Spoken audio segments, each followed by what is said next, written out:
परमेश्वर तेच दातृत्व करतात, पण दातृत्व करताना एकाच प्रकारे करत नाहीत, ते 4 प्रकारे ते दातृत्व करतात. आणि ते 4 प्रकार आहेत: दृक, स्पर्श, आलाप आणि अंतःकरण. दृक म्हणजे दृष्टीद्वारे देणे. एखादं उदाहरण सांगता येईल का? दृष्टीद्वारे दिलं स्वामींनी. बाईसांचं उदाहरण, एकदम पहिलं उदाहरण बाईसांचंच आठवतं आपल्याला. दृष्टीद्वारे त्यांना प्रेमशक्तीचा संचार केलेला आहे.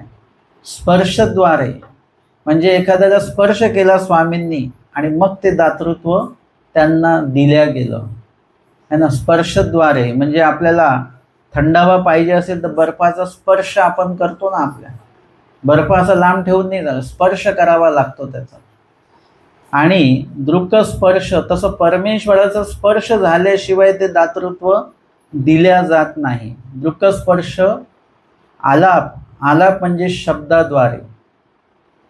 आता दृक आणि स्पर्शामध्ये शब्द नाही आहेत बरं का, आवाज नाही आहे तिथे. फक्त दृष्टीने पाहिलं, बाईसांना पाहिलं, बोलले काहीच नाही स्वामी. स्पर्श म्हणजे नुसतं स्पर्श केला, तिथे देखील बोलण्याचा संबंध येत नाही. एखाद्या बोलताना स्वामी दिसतील, पण ते दातृत्व जे आहे ते स्पर्शाद्वारे दिल्या गेलेलं आहे. तिथे शब्दांचं काही कार्य नाही.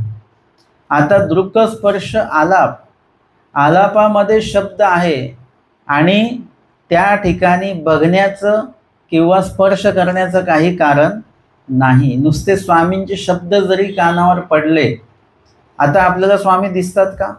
पण स्वामींचे वचन जर का कानावर पडले, लीळेचं उदाहरण घ्यायचं झालं तर आमच्या जे भट्टोबास आहेत, भट्टोबासांच्या कानावर आमच्या स्वामींचं नाव पडलेलं आहे. कुणी घेतलं ते? दादोसांनी घेतलं आणि भट्टोबासांना वेध झाला, म्हणजे दातृत्व दिल्या गेलं.